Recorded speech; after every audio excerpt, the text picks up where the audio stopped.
When we bought the property, it was basically a green oasis among the farmland, which it still is to this day.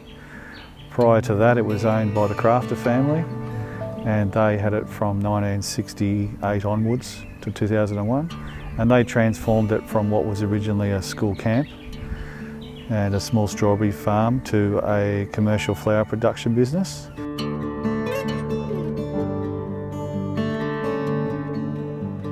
When we first came here, we basically continued on with the production of plants and flowers in a different way, but we certainly changed things a little bit to suit our needs. Then we decided that there was a lot of land here that was not being used, and we have very good soil here, very good growing conditions, high rainfall. And we thought, well, let's start to plant some berries. So then we started to plant some different types of berries, raspberries, blueberries, and even some cherry trees, just to try and utilise the land to the maximum capacity. And in doing so, then we transformed the place from not just flower growing to also being a fruit farm as well.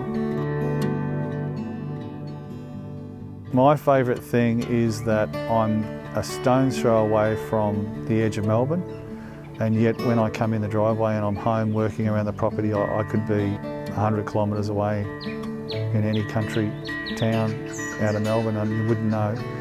Looking out over the Dandenong Ranges, looking out over the Warburton Ranges, you can't see any hint of suburban development or city buildings or anything like that. All you see is hills and trees and grass, and you can hear birds singing. So in that respect, that's probably, yeah, my favourite thing.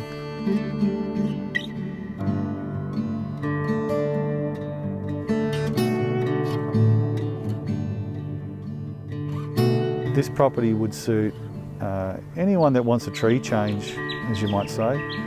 Anyone who wants to be left alone, maybe they want to be, have their private life, or anybody who's looking at making a living by doing something a bit different from what they've been doing in the past. And again, it lends itself to being able to be used as a business or as a sideline business, because you're very close to Melbourne here, so you can easily catch the train in from Belgrave or Lido and still have your job, or you might drive your car to your job and you can have it as a business that you do on the weekends and in your spare time, or you can run it as a full-time business, which is what I've done with my wife for the last 10 years.